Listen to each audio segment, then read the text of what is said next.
हरिओम मित्रों, आप सभी का गणेश टीचिंग एकेडमी में स्वागत है। मैं गणेश यादव आप सभी के लिए youth competition time book series chapter wise लेकर आए हैं, जिसमें 13,015 प्लस प्रीवियस ईयर्स प्रश्नों का संग्रह है, जो हिंदी साहित्य के लिए अति महत्वपूर्ण है।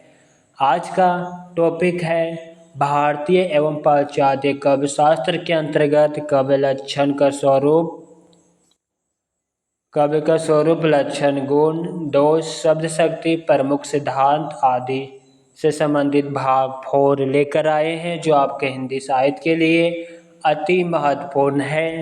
चलिए अब हम क्लास को आरंभ करते हैं। प्रश्न संख्या 105। सब कहूँ जानत तुम्हारे सारे जगत जहान, इस वाक्य में कौन सा काव्य दोष है?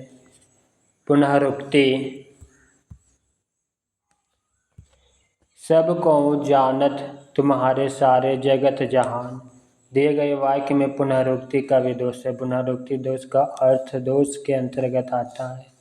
जहाँ अर्थ की पुनरुक्ति हो, अर्थात एक ही बात के दो अलग अलग शब्दों के माध्यम से कहा जाए, वहाँ पुनरुक्ति अर्थ का कवि दोष होता है। आचार्य विश्वनाथ के अनुसार रस के अपकर्ष दोष कहलाते हैं। आचार्य ने काव्य दोषों के प्रकार अपने अपने मत अनुसार अलग अलग बताए हैं। उदाहरण के लिए भरत मुनि ने 10, आचार्य वामन ने 20, मम्मट ने 3, तो आचार्य विश्वनाथ ने 70 काव्य दोष बताए हैं। समानता दोष 3 प्रकार के होते हैं। पहला शब्द दोष, दूसरा अर्थ दोष, तीसरा रस दोष। प्रश्न संख्या 106। किस शब्द शक्ति की प्रतीति सबसे पहले हुआ करती थी? अविधा। काव्य शास्त्र में शब्द की अर्थबोध शक्ति, अविधा, लक्षणा तथा व्यंजना तीनों मानी गई। अविधा शब्द शक्ति की प्रतीति सबसे पहले हुआ करती है।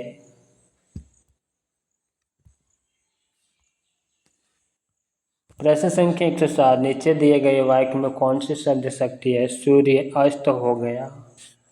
व्यंजना।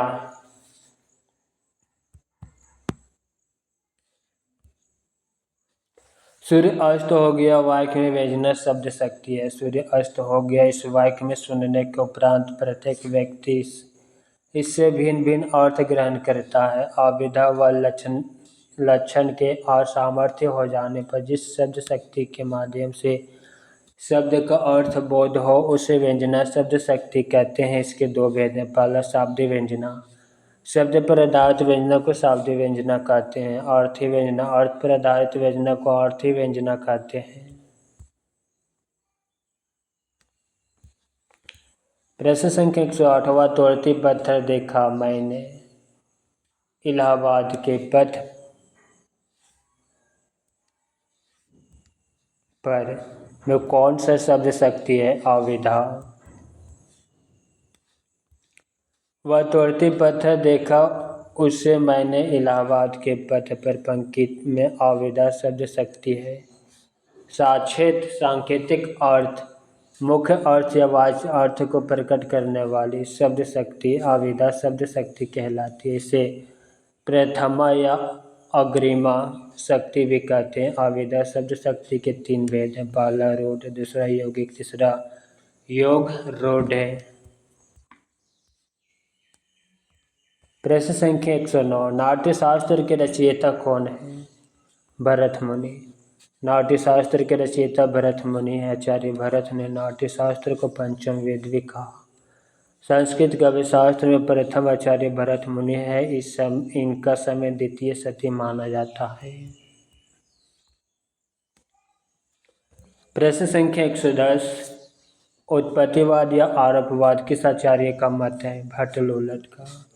आचार्य भरत मुनि के रस सूत्र विभाव, अनुभाव, व्यभिचारी संयोग, अदृश्यपति में आयु संयोग एवं निष्पत्ति की व्याख्या उत्पत्तिवाद या आरोपवाद सिद्धांत से करने वाले आचार्य भट्टलोलट हैं। ये रस सूत्र के प्रथम व्याख्याकार भी है। इनका दार्शनिक आधार मीमांसा दर्शन है। प्रश्न संख्या 111। निम्नलिखित महाकाव्य के संबंध में दिए गए कथनों में असत्य कथन को पहचानिए। ऑप्शन बी असत्य कथन है। सही कथन को देखते हैं। महाकाव्य में श्रृंगार, वीर और शांत में से कोई एक रस प्रधान रूप से होना चाहिए। महाकाव्य का नायक धीरोदात्त और कुलीन होना चाहिए। महाकाव्य की कथा 8 सर्गों में व्यवस्थित होनी चाहिए। महाकाव्य के संबंध में यह कथन है कि आदि से अंत तक एक ही छंद का प्रयोग होना चाहिए। असंगत है। शेष सभी कथन महाकाव्य के विषय में संगत है। प्रश्न संख्या 112। कुंतक ने वक्रोक्ति के कितने भेद व उपभेद माने हैं? 6 भेद और 41 उपभेद। वक्रोक्ति सिद्धांत के प्रवर्तक कुंतक है। इनका समय 10वीं सदी का उत्तरार्ध स्वीकार किया जाता है। इन्होंने अपने ग्रंथ वक्रोक्ति जीवितम में वक्रोक्ति को कवि की आत्मा कहा है। वक्रोक्ति के 6 प्रमुख भेद हैं तथा 41 उपभेद है। 6 भेद निम्न प्रकार से हैं। पहला, वर्ण विन्यास वक्रता। दूसरा, पद प्रवाद वक्रता। तीसरा, पद पराध वक्रता। चौथा, वाक्य वक्रता। पांचवा, प्रकरण वक्रता। छठा, प्रबंध वक्रता। प्रश्न संख्या 113। केवल मनोरंजन न कवि का कर्म होना चाहिए। उक्त किसके द्वारा अभिव्यक्त की गई है? मैथिली शरण गुप्त के द्वारा।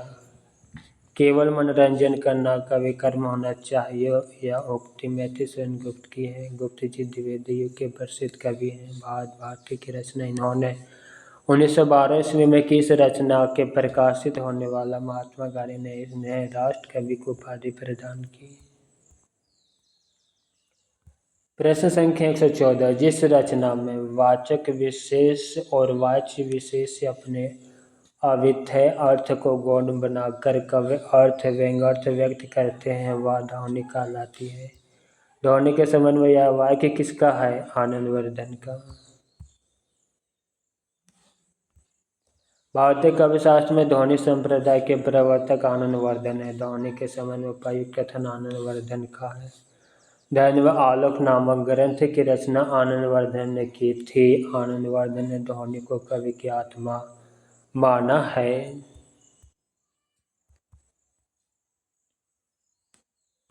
प्रश्न संख्या 115। शब्द की जिस शक्ति के कारण किसी शब्द का साधारण तथा प्रचलित या मुख्य अर्थ समझा जाता है उसे क्या कहते हैं? अविधा शब्द शक्ति कहते हैं। शब्द शक्तियाँ 3 मानी गई है। अविधा, लक्षणा तथा व्यंजना शब्द की जिस शक्ति के कारण किसी शब्द का साधारण तथा प्रचलित या मुख्य अर्थ समझा जाता है उसे अविधा शब्द शक्ति कहते हैं। प्रश्न संख्या 116। जहाँ न वाच्य अर्थ काम करे और न लक्ष्य अर्थ अर्थात जहाँ शब्द का न तो लोक प्रसिद्ध अर्थ काम करे और न ही तत्व संबंधी विशेष अर्थ, वहाँ कौन सी शब्द शक्ति होती है? व्यंजना शब्द शक्ति। जहाँ न वाच्य अर्थ काम करे और न लक्ष्य अर्थ अर्थात जहाँ शब्द का न तो लोक प्रसिद्धि अर्थ काम करे और न ही तत्व संबंधी विशेष अर्थ, वहाँ व्यंजना शब्द शक्ति होती है।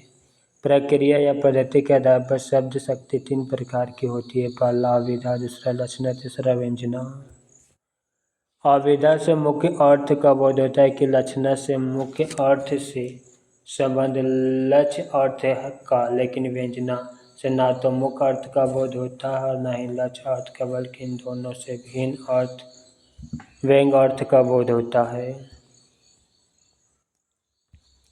व्यंजना शब्द शक्ति अविधा व लक्षणा का सामर्थ्य हो जाने पर जिस शब्द शक्ति के माध्यम से शब्द का अर्थ बोध हो उसे व्यंजना शब्द शक्ति कहते हैं। जब अविधा और लक्षण अर्थ व्यक्त करने में असमर्थ हो जाती तब व्यंजना शब्द शक्ति कवि के पीछे दिए हुए व्यंग अर्थ का बोध कराती है। व्यंग अर्थ को ध्यान्वय अर्थ, सूची अर्थ, प्रतिचम अनर्थ आदि भी कहा जाता है। प्रश्न संख्या 117। किस आचार्य ने दृष्टि प्रीति को अदृष्टि कृति को कवि परियोजना माना है? Option C Vaman.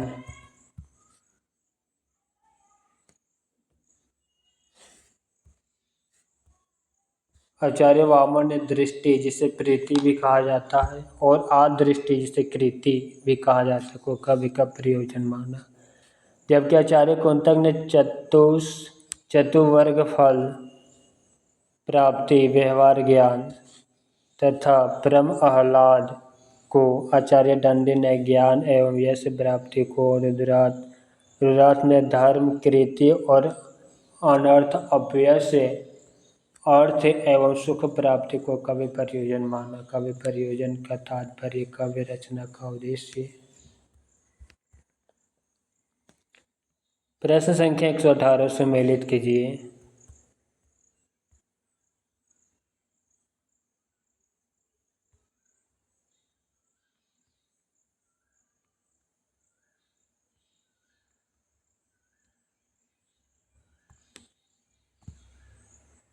कृपा दृष्टि हो जाए तो बन जाए सब काम।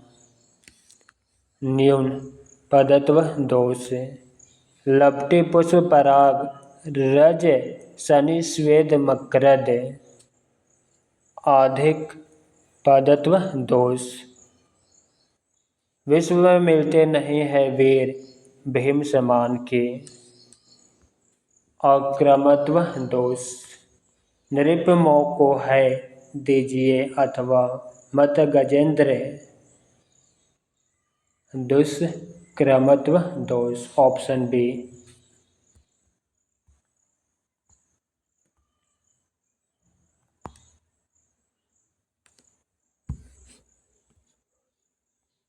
कृपा दृष्टि हो जाए तो बन जाए सब काम।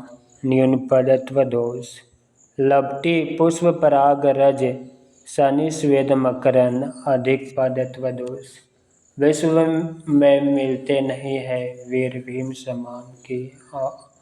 अक्रमत्व दोष। नृप मोह को है दीजिए अथवा मत गजेंद्र। दुष्क्रमत्व दोष है।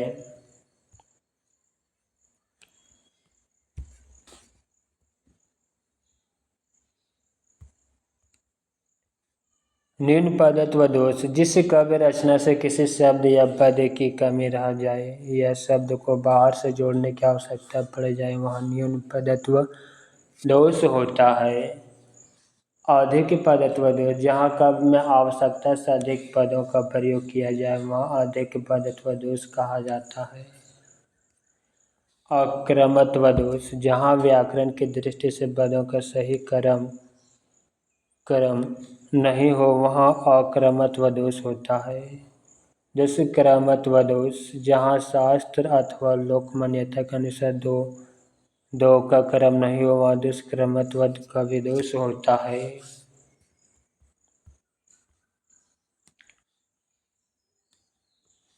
प्रश्न संख्या 119। निम्नलिखित में से माधुर्य गुण का उदाहरण नहीं है।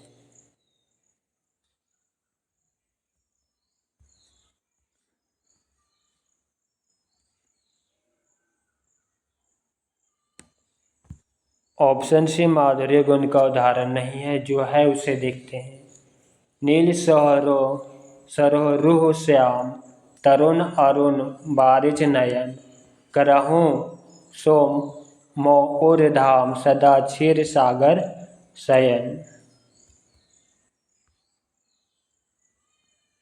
इसमें माधुर्य गुण है।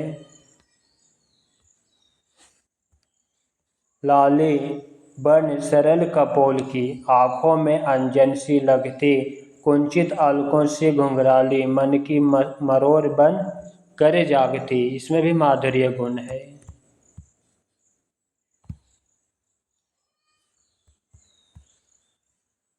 ऑप्शन बी में भी माधुर्य गुण है। कंकन किकनी नुपुर धुनि सुनी कहत लखन सन राम हृदय गुनी। ऑप्शन सी में माधुर्य गुण नहीं है।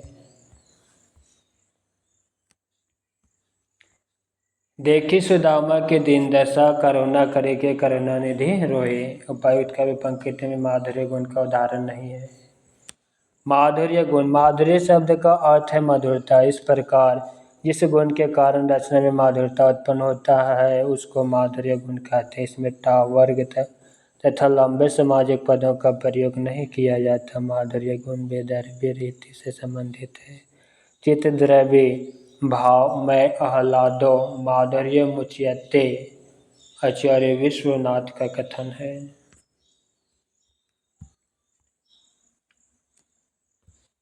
प्रश्न संख्या 120 भट्टतोत के अनुसार काव्य हेतु प्रतिभा की व्याख्या है।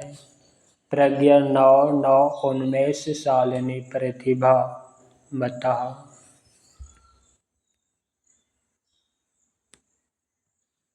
काव्य हेतु प्रतिभा की व्याख्या निम्न है। प्रज्ञा नौ उन्मेष शालिनी प्रतिभा मता भट्टतोत की पंक्ति।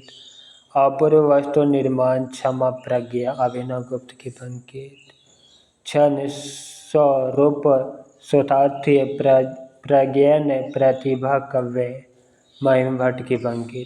भट्टतोत ने नए नए भाव उन्मेष से युक्त प्रज्ञा को प्रतिभा कहा। भारतीय काव्य शास्त्र में काव्य हेतु के 3 भेद बताए। पहला प्रतिभा, दूसरा व्युत्पत्ति, तीसरा व्यास। इसमें प्रतिभा सर्वप्रमुख काव्य हेतु है जिसे कवित्व का बीज माना गया है। आचार्य भामा ने काव्य अलंकार में कवि की प्रतिभा को ही काव्य सृजन का मूल हेतु माना। प्रश्न संख्या 121 आचार्य और काव्य प्रयोजन का सम्मेलन नहीं है। ऑप्शन डी नहीं है। जो है उसे देखते हैं। सहृदय की प्रियता, धन अर्जन, दंडी का काव्य प्रयोजन, रस की निष्पत्ति, चतुर्वर्ग फल की प्राप्ति, आनंद वर्धन का काव्य प्रयोजन, लोक व्यवहार का ज्ञान, लोक उत्तर आनंद लाभ, कुंतक का काव्य प्रयोजन है। कृति व प्रीति विश्वनाथ का काव्य प्रयोजन व आचार्य गलत सुमेलित है।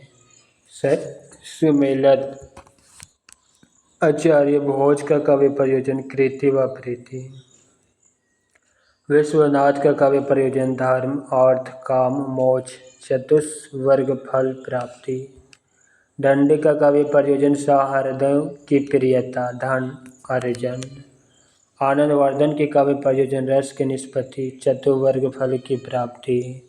कुंतक का काव्य प्रयोजन लोक व्यवहार का ज्ञान लोक उत्तर आनंद लाभ। प्रश्न संख्या 122 निम्नलिखित में से कौन सा काव्य हेतु नहीं है। ऑप्शन सी नहीं है। व्युत्पत्ति, अव्यास और समाधि यह तीनों है। प्रेरणा काव्य हेतु नहीं है। काव्य हेतु का अर्थ है काव्य की उत्पत्ति का कारण। बाबू गुलाब राय के शब्दों में हेतु काव्य प्रेय उन साधनों से है जो कवि की काव्य रचना में सहायक होते हैं। काव्य हेतु के मुख्य 3 भेद है। पहला प्रतिभा, दूसरा व्युत्पत्ति, तीसरा व्यास। इसमें प्रतिभा सर्वप्रमुख काव्य हेतु है जिसे कवित्व का बीज माना गया है। राजशेखर ने काव्य मीमांसा के अंतर्गत काव्य के 4 हेतुओं की चर्चा की। पहला प्रतिभा, दूसरा व्युत्पत्ति, तीसरा व्यास, चौथा समाधि। राजशेखर ने प्रतिभा के 2 भेद किए। पहला काल-इतरी प्रतिभा और दूसरा भाव-इतरी प्रतिभा। प्रश्न संख्या 127 आचार्य जयदेव ने अंगीकरोति या काव्यम कहकर किस आचार्य के काव्य लक्षण को चुनौती दी। मम्मट। आचार्य जयदेव ने अंगीकरोति या काव्यम कहकर आचार्य मम्मट के काव्य लक्षण को चुनौती दी।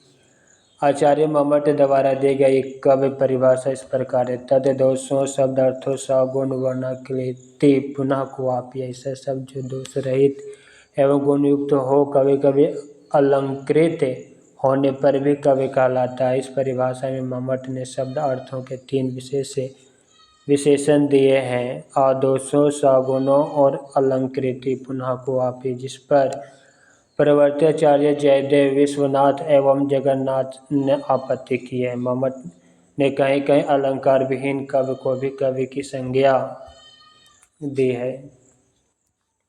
इसे पर कहानी सबसे प्रहार जयदेव ने किया और कहा कि ऐसा कहना उतना ही हास्यास्पद है जितना अग्नि को संता से विहीन कहना। आचार्य भामह ने शब्द अर्थों साहित्यों काव्यम कहकर कविता की परिभाषा दी। जयदेव का समय 13वीं शती का उत्तरार्ध स्वीकार किया जाता है।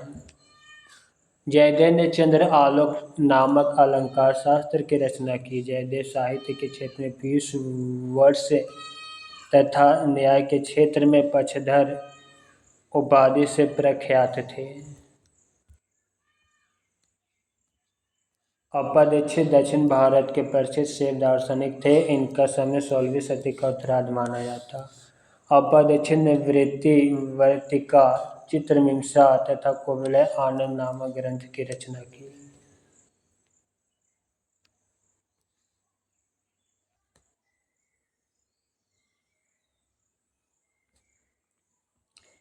प्रश्न संख्या 124।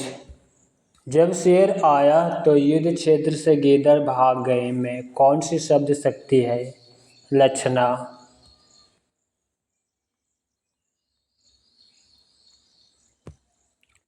जब शेर आया तो युद्ध क्षेत्र से गीदड़ भाग गए वाक्य में लक्षणा शब्द शक्ति है। शब्द शक्ति सविप्रय शब्द अपना एक निर्धारित अर्थ नहीं रखते। शब्दों का अलग अलग संदर्भों में जब प्रयोग किया जाता है तो उनका अलग अलग अर्थ निकलते हैं। इस अलग अर्थ का ज्ञान कराने वाली शक्ति ही शब्द शक्ति कहलाती है। इसके 3 भेद है। पहला अभिधा शक्ति, दूसरा लक्षणा शक्ति, तीसरा व्यंजना शक्ति। प्रश्न संख्या 125। कविता तो कवि की आत्मा का आलोक है, उसके हृदय का रस है जो बाहर की वस्तु का अवलंब लेकर फूट पड़ती है। यह कथन किसका है? रामधारी सिंह दिनकर का। कविता तो कवि की आत्मा का आलोक है, उसके हृदय का रस है जो बाहर की वस्तु का अवलंब लेकर फूट पड़ती है। रामधारी सिंह दिनकर की पंक्ति। काव्य आत्मा की संकलात्मक अनुभूति है जिसका संबंध विश्लेषण, विकल्प या विज्ञान से नहीं। वह एक श्रेयमयी प्रेय रचनात्मक ज्ञान धारा है। जयशंकर प्रसाद की अंकित है। प्रश्न संख्या 126। आचार्य रामचंद्र शुक्ल ने अभिव्यंजनावाद का विरोध किया या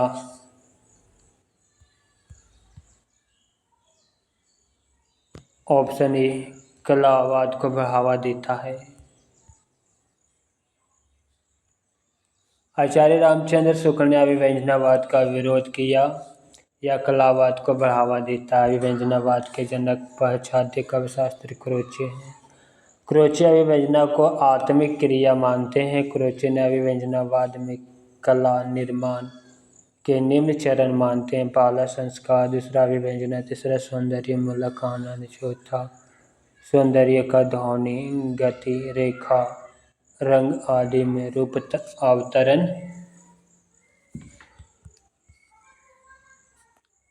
प्रश्न संख्या 127। कवि हेतु प्रतिभा के लिए किस आचार्य ने शक्ति शब्द का प्रयोग किया? मम्मट। कवि हेतु प्रतिभा के लिए आचार्य मम्मट ने शक्ति शब्द का प्रयोग किया। कवि हेतु 3 माने गए। पहला प्रतिभा, दूसरा व्युत्पत्ति, तीसरा अभ्यास। कवि हेतु के बदले कवि अंग शब्द का प्रयोग वामन ने किया। कवि हेतु किसी कवि की वह शक्ति है जिससे वह कवि रचना में सामर्थ्य होता है। इसके अंतर्गत कवि सृजन की विविध प्रक्रियाओं का विवेचन किया जाता है। कवि हेतु में हेतु का अर्थ कारण होता है। आचार्य भामह ने भी प्रतिभा को ही कवि हेतु माना है तथा दंडी ने नैसर्गिक प्रतिभा को कवि हेतु माना है। जबकि रुद्रार्थ के अनुसार कवि के 3 भेद प्रतिभा, व्युत्पत्ति एवं अभ्यास। इन्होंने प्रतिभा के 2 भेद किए, सहजा और उत्पदा।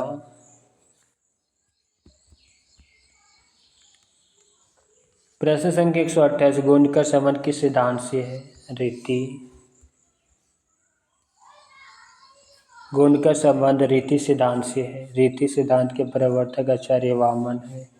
आचार्य वामन ने रीति को काव्य की आत्मा माना है। रीतिरात्मक काव्य से इन्होंने गुण तथा अलंकार का परस्पर विभेद करते हुए तथा गुणों को अलंकार की अपेक्षा अधिक महत्व दिया। आचार्य वामन ने वैदर्भी, गौड़ी तथा पंचाली इन तीनों रीतियों की कल्पना की। आचार्य वामन ने 10 प्रकार के गुण, शब्द तथा अर्थ को उभयगत मानकर 20 प्रकार के गुणों की कल्पना की। ध्वनि सिद्धांत के प्रवर्तक आचार्य आनंदवर्धन है। रस सिद्धांत की स्थापना आचार्य भरत मुनि ने की। अलंकार संप्रदाय के संस्थापक आचार्य ब्रह्मा है। प्रश्न संख्या 129। उषा सुनहले तीर बरसती, जय लक्ष्मी सुओदित हुई। उधर पराजित काल रात्रि भी, जल में अंतर्निहित हुई। उपयुक्त पंक्ति में कौन सी शब्द शक्ति है? ऑप्शन सी लक्षणा। उपर्युक्त पंक्तियों में लक्षणा शब्द शक्ति है। प्रक्रिया या पद्धति के आधार पर शब्द शक्ति के 3 भेद: अविधा, लक्षणा एवं व्यंजना। लक्षणा शब्द शक्ति अविधा के असामर्थ्य हो जाने पर जिस शक्ति के माध्यम से शब्द का अर्थ बोध हो उसे लक्षणा कहते हैं। लक्षणा के लिए 3 शर्तें हैं: मुख्य अर्थ में बाधा, मुख्य अर्थ एवं लक्ष्य अर्थ के संबंध तथा रूढ़ि या प्रयोजन। अविधा से मुख्य अर्थ का बोध होता है तथा व्यंजना से न मुख्य अर्थ का बोध होता न लक्षण अर्थ का बल्कि व्यंग अर्थ का बोध होता है। प्रश्न संख्या 130। हिंदी साहित्य के रसवादी आचार्य हैं नागेंद्र। हिंदी साहित्य के रसवादी आचार्य डॉक्टर नागेंद्र हैं। भरत मुनि विभाव अनुभाव व्यभिचारी संयोग अद्र निष्पत्ति। रसवादी आचार्यों में भरत मुनि, अभिनव गुप्त, मम्मट, पंडित राज जगन्नाथ, विश्वनाथ, क्षेमेंद्र, भोजराज, रामचंद्र शुक्लादि हैं। प्रश्न संख्या 131। कवि दोष का लक्षण बताने वाले आचार्य विश्वनाथ की उक्ति है। ऑप्शन बी रस अपकर्षक का दोष से।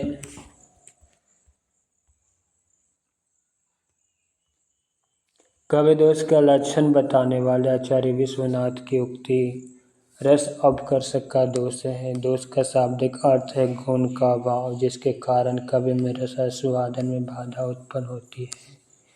यह व्यवधान होता है कि उसे कवि दोष कहते हैं। भरत मुनि ने नाट्य शास्त्र में लिखा है, एते दोषास्तु विज्ञेय सुर भिन्नाटार्क आश्रय एत एवं विपर्यस्त गुणः कव्येषु कृतिता। अर्थात जो कवि के कृति में हानि उत्पन्न करे वह कवि दोष है। आचार्य वामन कवि सौंदर्य क्षेप हेत्वा त्याग्य दोषा ज्ञातव्य। अर्थात कवि दोष में वे तत्व हैं जो कवि में सौंदर्य की हानि करते हैं। आचार्य दंडे दोष को कवि का विफलता का कारण बताते हैं। आचार्य ब्रह्मा ने दोष के लिए कुकवित्व शब्द का प्रयोग करते हैं जो और कहा कि कुकवित्व साक्षात मृत्यु है। आचार्य मम्मट मुख्य अर्थ हति दोष, अर्थात जो मुख्य अर्थ का अपकर्षक करे वह दोष है। प्रश्न संख्या 132। निम्नलिखित में से माधुर्य गुण का उदाहरण नहीं है। ऑप्शन ए माधुर्य गुण का उदाहरण नहीं है। जो माधुर्य गुण का उदाहरण उसे देखते हैं।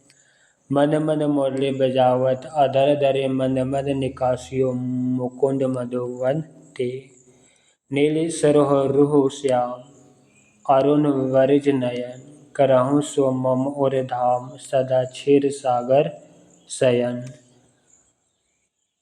ऑप्शन डी मधुमय वसंत जीवन वन के, वह अंतरिक्ष की लहरों में कब आए तुम चुपके से रजनी के पिछले पहरों में।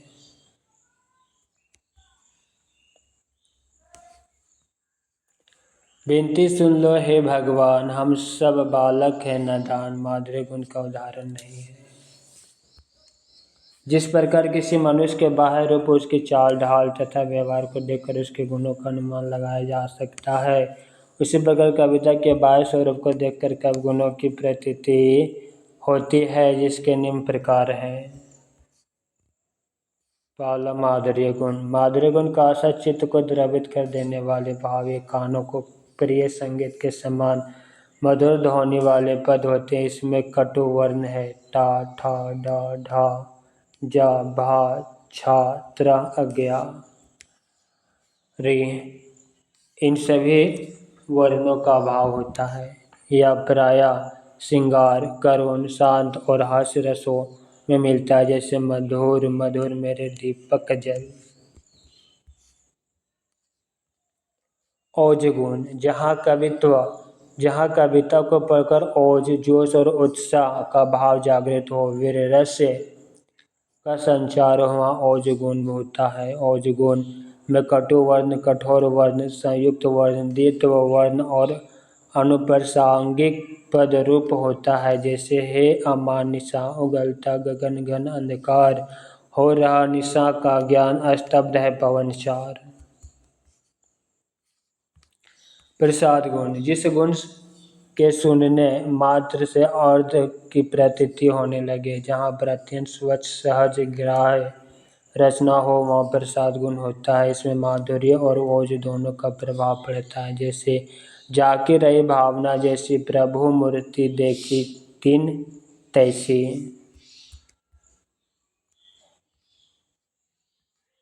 प्रश्न संख्या 133।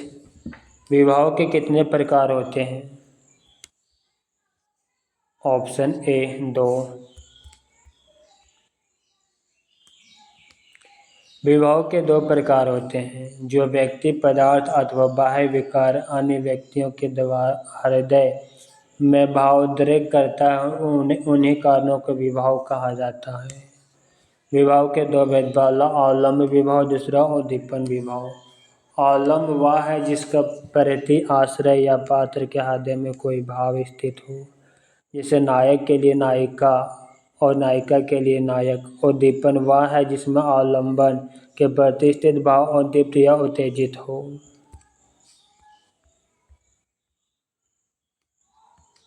प्रश्न संख्या 134। जब अर्थ का ग्रहण अविद्या से ना हो किंतु उससे संबंध हो, तो अर्थ ग्रहण कराने वाले शब्द शक्ति को कहेंगे लक्षणा।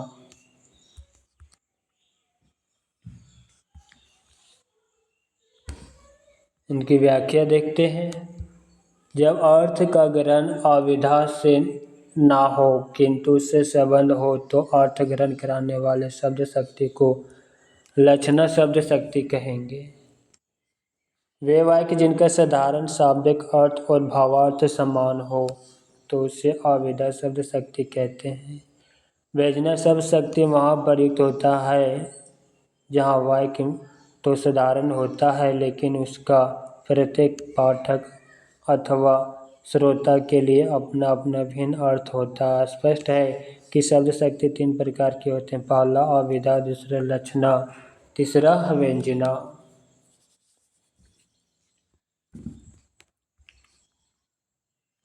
प्रश्न संख्या 135। औचित्य के आधार पर होता है अर्थ निर्णय। औचित्य के आधार पर अर्थ निर्णय होता है। औचित्य संप्रदाय के प्रवर्तक क्षेमेंद्र, इनका ग्रंथ है औचित्य विचार चर्चा। इन्होंने औचित्य को रस का प्राण माना है।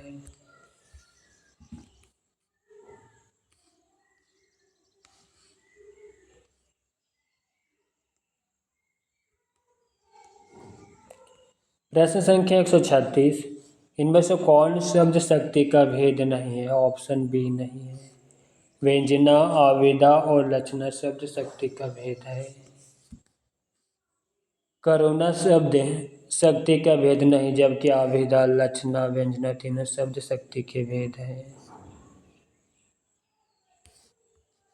अविद्या शब्द के मुख्य अर्थ का बोध कराने वाला शक्ति अविद्या शब्द शक्ति होती है। लक्षणा मुख्य अर्थ का बाधा होने पर रूढ़ि या प्रयोजन से जिसे शक्ति द्वारा ग्रहण होता है वह लक्षणा शब्द शक्ति होती है। व्यंजना जब अविधा लक्षणा द्वारा अर्थ ग्रहण नहीं होता है तब जिस शक्ति द्वारा अर्थ का प्रतीति होता है उसी शक्ति को व्यंजना शब्द शक्ति कहते हैं।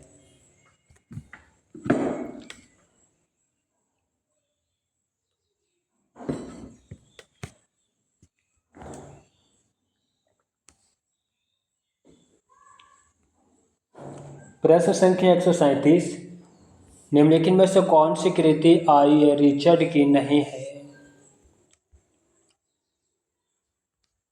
ऑप्शन सी रिचर्ड की रचना नहीं है। जो रिचर्ड की रचना है उसे देखते हैं। Principle of literary criticism, the philosophy of rhetoric, interpretation in teaching, यह तीनों रचना रिचर्ड की है जबकि सी ऑप्शन नहीं है। Culture and anarchy Kriti Richard की नहीं। कल्चर एंड अनार्की 1869 ईस्वी में मैथ्यू अर्नल्ड की रचना है जबकि दी प्रिंसिपल्स ऑफ लिटरेरी क्रिटिसिज्म 1924 ईस्वी, प्रैक्टिकल क्रिटिसिज्म 1929 ईस्वी, साइंस एंड पोएट्री 1926 ईस्वी, द फिलॉसफी ऑफ रेटरिक 1936 ईस्वी, इंटरप्रिटेशन इन टीचिंग आदि रिचर्ड की रचना है। रिचर्ड का जन्म 1893 और मृत्यु 1979 ईस्वी। प्रश्न संख्या 138 किस आचार्य ने वर्ण सौंदर्य को सभी अलंकारों से बढ़कर माना? Option A Bhamaha. आचार्य भामह ने वर्ण सौंदर्य को सभी अलंकारों से बढ़कर माना। भामह अलंकार संप्रदाय के प्रवर्तक है। इनके ग्रंथों का नाम काव्य अलंकार है। दंडी के काव्य शास्त्रीय ग्रंथ का नाम काव्य आदर्श है। आनंदवर्धन ने ध्वनि संप्रदाय का प्रतिपादन किया है। इनके ग्रंथ का नाम धन्व आलोक है।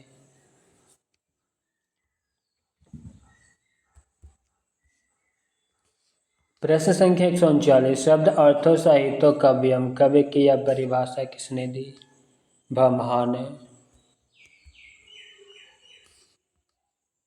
शब्द अर्थो साहित्य काव्यम, कवि की यह परिभाषा भामह ने दी। भामह ने काव्य अलंकार नामक ग्रंथ की रचना की जो 6 परिच्छेदों में विभक्त है। शेष काव्य लक्षण इस प्रकार है। मम्मट का काव्य लक्षण तद दोषों शब्द अर्थों सगुणा अलंकृति पुनः क्वापि। विश्वनाथ का काव्य प्रयोजन वाक्यम रसात्मक काव्यम। प्रश्न संख्या 140 कौन से आचार्य ने चतुर्वर्ग की प्राप्ति को काव्य का प्रयोजन माना? भामह। आचार्य भामह ने चतुर्वर्ग की प्राप्ति को काव्य का प्रयोजन माना। इनके अन्य काव्य प्रयोजन चतुर्वर्ग फल प्राप्ति, कृति, सकल कला ज्ञान, प्रीति। आचार्य वामन ने काव्य प्रयोजन कृति और प्रीति को माना तथा आनंदवर्धन ने काव्य प्रयोजन विनय, मुखीकरण, प्रीति को माना और आचार्य कुंतक ने काव्य प्रयोजन चतुष्वर्ग फल प्राप्ति, जया, समाप्ति, उपदेश, परम आनंद, यश को माना। प्रश्न संख्या 141 आचार्य दंडी के काव्य हेतु किसे माना है? प्रतिभा, शास्त्र ज्ञान, अभ्यास। आचार्य दंडी ने काव्य हेतु प्रतिभा, शास्त्र ज्ञान, अभ्यास को माना। इनके काव्य सृजन का प्रचलित श्लोक है निसर्ग की चा प्रतिभा श्रुतम चा बहु निर्मलम आमन आश्चर्य योग अश्य कर्णम काव्य संपदा। प्रश्न संख्या 142 कविता मनुष्य को स्वार्थ संबंधों के संकुचित घेरे से ऊपर उठाती है। यह कथन किसका है? ऑप्शन ए आचार्य रामचंद्र शुक्ल का। कविता मनुष्य को स्वार्थ संबंधों के संकुचित घेरे से ऊपर उठाती है। कविता के संदर्भ में यह कथन आचार्य रामचंद्र शुक्ल का। डॉक्टर नागेंद्र ने कहा कि रसात्मक शब्द अर्थ ही काव्य है और उसकी छंदमयी विशिष्ट विधा आधुनिक अर्थ में कविता है। प्रश्न संख्या 143। नाट्यशास्त्र से संबंध निम्नलिखित ग्रंथों का सही अनुक्रम है। ऑप्शन डी अभिनव भारती, दस रूपक, नाट्य दर्पण, भाव प्रकाश।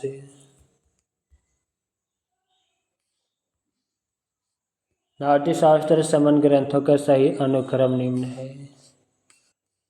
अभिनव भारती ग्रंथ 10वीं सदी का उत्तरार्ध अभिनव गुप्त की रचना है। दस रूपक ग्रंथ 11वीं सदी का पूर्वार्ध धनंजय का ग्रंथ है। नाट्य दर्पण 12वीं सदी रामचंद्र गोनीचंद्र का ग्रंथ है। भाव प्रकाश 13वीं सदी सरहद तनिया का ग्रंथ है। प्रश्न संख्या 144। वक्रोक्ति के विरोधी आचार्य हैं विश्वनाथ। वक्रोक्ति विरोधी आचार्य विश्वनाथ है। विश्वनाथ ने कुंतक के सिद्धांतों का खंडन किया। विश्वनाथ द्वारा रचित ग्रंथ साहित्य दर्पण है, जबकि ब्रह्मा ने काव्य अलंकार तथा रुद्राठ ने काव्य अलंकार श्रुतवृत्ति तथा मम्मट ने काव्य प्रकाश नामक ग्रंथ की रचना की। प्रश्न संख्या 145। अभिव्यंजनावाद का प्रवर्तक है क्रोचे। अभिव्यंजनावाद के प्रवर्तक क्रोचे हैं। प्रमुख सिद्धांत एवं प्रवर्तक निम्न है। प्रत्ययवाद सिद्धांत प्लेटो प्रवर्तक हैं। अनुकृति एवं विवेचन सिद्धांत सदिश सिद्धांत प्रवर्तक अरस्तु। मार्क्सवाद या प्रगतिवाद सिद्धांत प्रवर्तक कार्ल मार्क्स।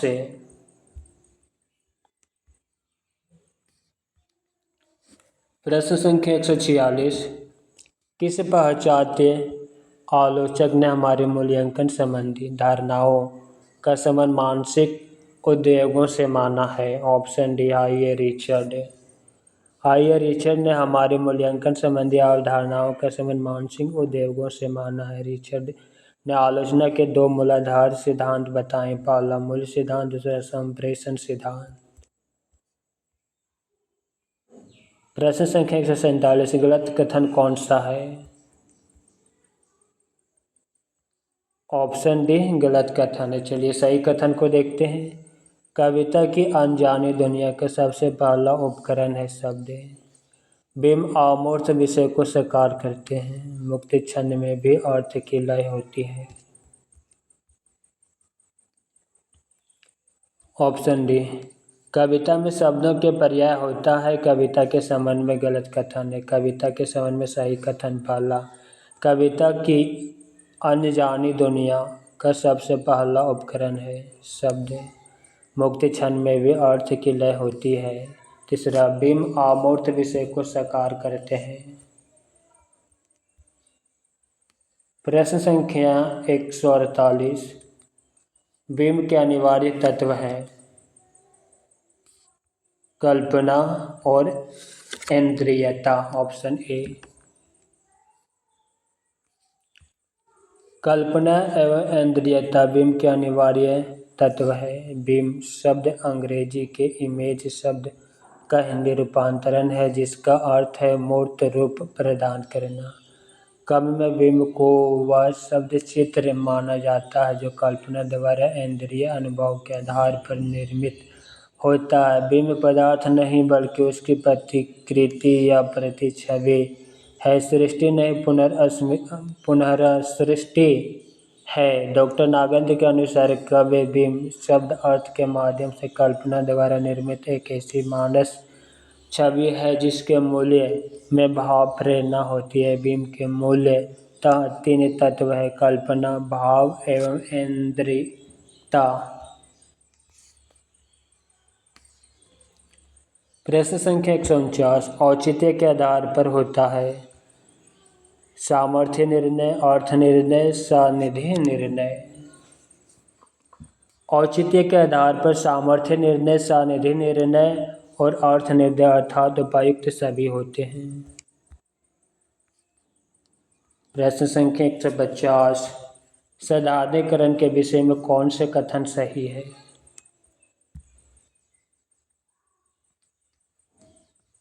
साधारणीकरण आलमत्व धर्म का होता है। साधारणीकरण के लिए भोजकत्व व्यापार अनिवार्य है। ऑप्शन सी। साधारणीकरण के विषय में सही कथन आचार्य शुक्ल के अनुसार साधारणीकरण आलमत्व धर्म का होता है। भट्ट नायक के अनुसार साधारणीकरण के लिए भोजकत्व व्यापार अनिवार्य, शेष अन्य त्रुटिपूर्ण है। प्रश्न संख्या 151 तद दोषों शब्द अर्थों सगुण वर्णकृति पुनः क्वापि या कवलक्षण किस आचार्य द्वारा निरूपित है? Option B Mammata. दिया गया काव्य लक्षण तद दोषों शब्द अर्थों सगुण वर्णकृति पुनः क्वापि आचार्य मम्मट का है, जबकि पंडित राज जगन्नाथ का काव्य लक्षण रमणीयार्थ प्रतिपादक का शब्द काव्यम दंडी का काव्य लक्षण शरीरम तवदिष्ट अर्थ व्याख्याना पदावली आदि। प्रश्न संख्या 152 रस विवेचन में चित्र तुरंग न्याय की कल्पना इनमें से किस आचार्य ने की? शंकु ने। रस विवेचन में चित्र तुरंग न्याय की कल्पना आचार्य शंकु ने की, जबकि अभिनव गुप्त ने रस विवेचन में शैव दर्शन की कल्पना की। आचार्य भट्टनायक ने सांख्य दर्शन की और भट्टलोलट ने मीमांसा दर्शन नामक रस विवेचन की कल्पना की है। आचार्य सिद्धांत और दार्शनिक मत है। आचार्य भट्टलोलट उत्पत्तिवाद सिद्धांत मीमांसा दर्शन, आचार्य शंकु अनुमितिवाद सिद्धांत न्याय दर्शन, आचार्य भट्टनायक भुक्तिवाद सिद्धांत सांख्य दर्शन, अभिनव गुप्त अभिव्यक्तिवाद सिद्धांत शैव दर्शन।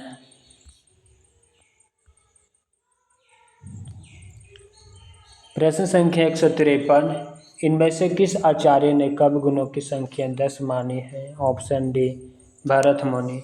आचार्य भरत मुनि ने कवि दोषों की संख्या 10 मानी, जबकि आचार्य वामन ने 20 प्रकार के गुणों की कल्पना किया है। क्षेमेंद्र को औचित्य संप्रदाय का प्रवर्तक माना जाता है। आचार्य भोजराज के प्रसिद्ध ग्रंथ का नाम सरस्वती कंठाभरण है। प्रश्न संख्या 154 भारतीय नाट्यशास्त्र की दृष्टि से नाटक का मुख्य उद्देश्य रसास्वादन है।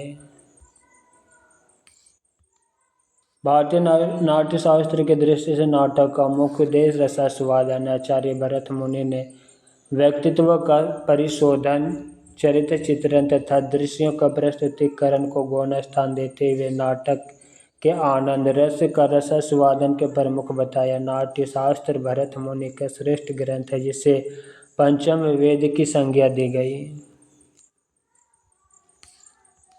प्रश्न संख्या 155 काव्य शास्त्र ग्रंथ काव्य मीमांसा के लेखक हैं? राजशेखर। काव्य शास्त्र ग्रंथ काव्य मीमांसा के लेखक राजशेखर हैं, जबकि भरत मुनि द्वारा लिखित महत्वपूर्ण रचना नाट्यशास्त्र है। नाट्यशास्त्र को भरत मुनि के पंचम वेद भी कहा जाता है। इसमें 36 अध्याय तथा लगभग 5000 श्लोक हैं। भरत मुनि ने नाट्यशास्त्र में 10 गुण, 10 दोष तथा 4 अलंकार बताए हैं। विश्वनाथ द्वारा रचित साहित्य दर्पण महत्वपूर्ण काव्य शास्त्रीय ग्रंथ है। प्रश्न संख्या 156 कवि कंठाभरण के रचनाकार है? क्षेमेंद्र। काव्य कंठाभरण के रचनाकार क्षेमेंद्र है। क्षेमेंद्र की अन्य रचनाएं औचित्य विचार चर्चा, सुवृत्ति तिलक, 10 अवतार चरित्र, जबकि दंडी द्वारा रचित महत्वपूर्ण रचना काव्य आदर्श है और धनंजय द्वारा रचित 10 रूपक ग्रंथ है।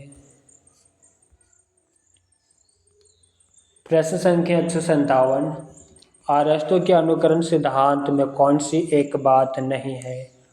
ऑप्शन डी नहीं है। कविता जगत की अनुकृति, अनुकरण की प्रक्रियात्मक आनंददायक है। अनुकरण से हमें शिक्षा मिलती है। ऑप्शन ए, बी, सी या तीनों उपलब्ध है। ऑप्शन डी नहीं है।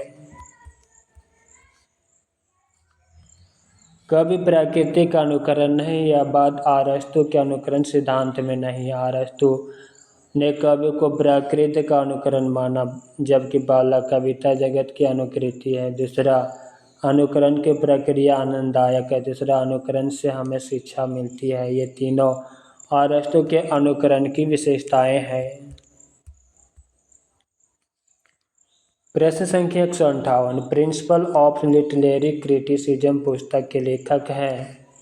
इसका ऑप्शन में त्रुटिपूर्ण है, इसलिए इसका व्याख्या देखते हैं।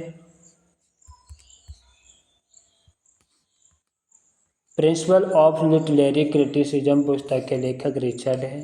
लेखक और पुस्तक प्लेटो की पुस्तक इओन, क्रोचे की पुस्तक ई एस्थेटिक, इलियट की पुस्तक द सेक्रेड बोर्ड।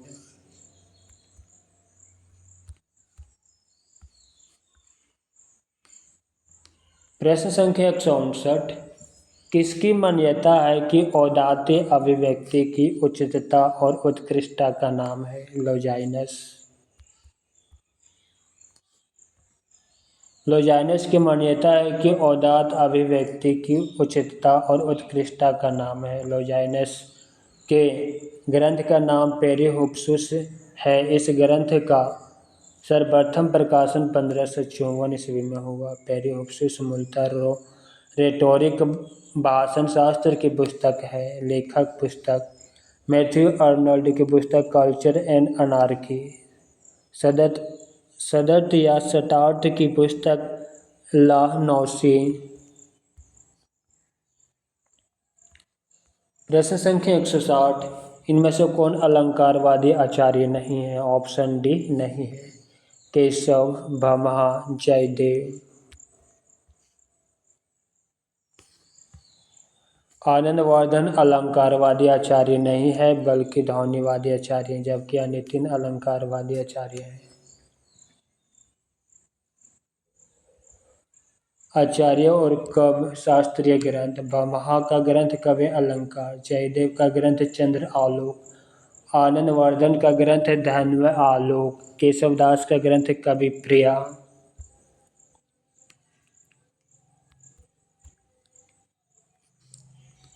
प्रश्न संख्या 161, ब्रह्म आनंद सहोदर किसे कहते हैं? रस को। रस को ब्रह्म आनंद सहोदर कहा गया। तैत्तरीय उपनिषद की यह मान्यता है कि रसो वेशा अर्थात रस आनंद स्वरूप ब्रह्म है। वक्रोक्ति संप्रदाय प्रणेता कुंतक, ध्वनि संप्रदाय के प्रणेता आनंदवर्धन, अलंकार संप्रदाय के प्रणेता भामह। प्रश्न संख्या 162, मिथक का घनिष्ठ संबंध होता है अतिमानवीय पौराणिक पात्रों से। मिथक का घनिष्ठ संबंध अतिमानवीय पौराणिक पात्रों से होता है, जबकि विज्ञान, लेखन, प्रौद्योगिकी तथा अर्थातवाद से मिथक का संबंध नहीं होता। ये तीनों वास्तविकता से संबंधित होते हैं। प्रश्न संख्या 163, रमणीयार्थ प्रतिपादक का शब्दाकव्यम काव्य लक्षण से संबंधित यह कथन किसका है? ऑप्शन सी, पंडित राज जगन्नाथ।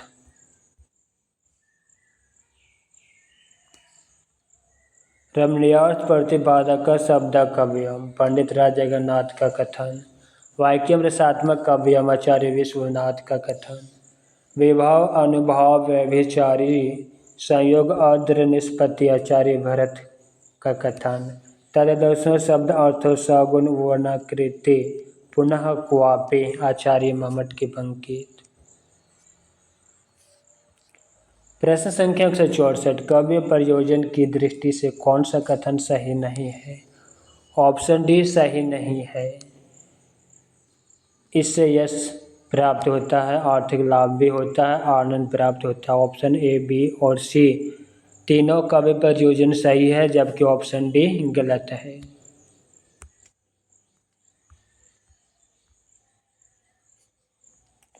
शास्त्रीय ज्ञान प्राप्त होता है। कथन कवि प्रयोजन के दृष्टि से सही नहीं है।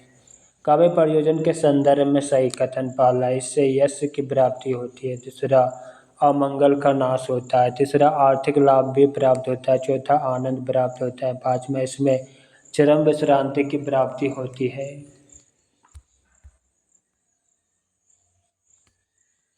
प्रश्न संख्या 162, विद्वानों ने कवि हेतु की दृष्टि से किस तत्व को आवश्यक नहीं माना?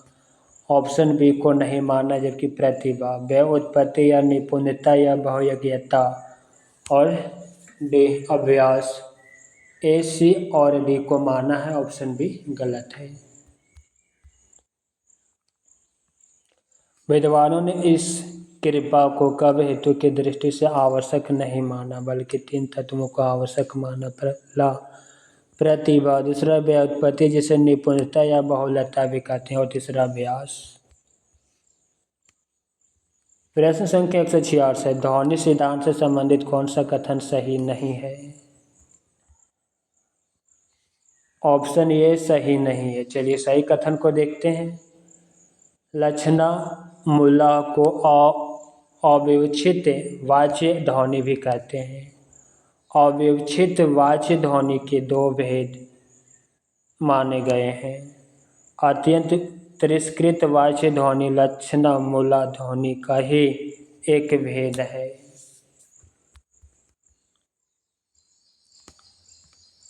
ध्वनि के 2 भेद प्रमुख भेद माने गए, पहला लक्षणा मूला और दूसरा व्यंजना मूला। कथन ध्वनि सिद्धांत के संबंध में सही नहीं है। ध्वनि सिद्धांत के से संबंधित कथन पहला, लक्षणा मूला को अविवक्षित वाच्य ध्वनि भी कहते हैं। अविवक्षित वाच्य ध्वनि को ध्वनि के भी 2 भेद माने गए हैं।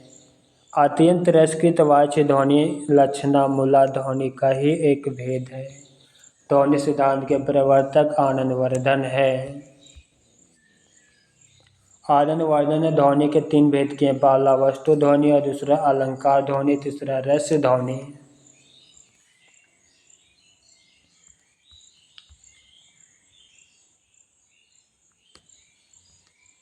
प्रश्न संख्या 167, इनमें से आरस्तु के अनुकरण से संबंधित कौन सा कथन गलत है? ऑप्शन सी गलत है। चलिए सही कथन को देखते हैं। अनुकरण से आरस्तु का अभिप्राय भावनापूर्ण अनुकरण से है। अनुकरण भी एक सर्जन क्रिया है। अनुकरण को नया अर्थ प्रदान कर अरस्तु ने कला का स्वतंत्र अस्तित्व स्थापित किया। अनुकरण के संबंध में प्लेटो और अरस्तु के मत में कोई अंतर नहीं, यह कथन गलत है। अरस्तु के अनुकरण से संबंधित कथन, पहला अनुकरण से अरस्तु का अभिप्राय भावनापूर्ण अनुकरण से है। दूसरा, अनुकरण भी एक सर्जन क्रिया है। तीसरा, अनुकरण को नया अर्थ प्रदान कर अरस्तु ने कला का स्वतंत्र अस्तित्व स्थापित किया। चौथा, अनुकरणात्मक कवि के रूप में त्रासदी महाकवि का प्रहसन का विवेचन तथा माध्यम, विषय एवं पद्धति के आधार पर इनका पारस्परिक भेद। अनुकरण के संबंध में प्लेटो और अरस्तु के मत में अंतर है।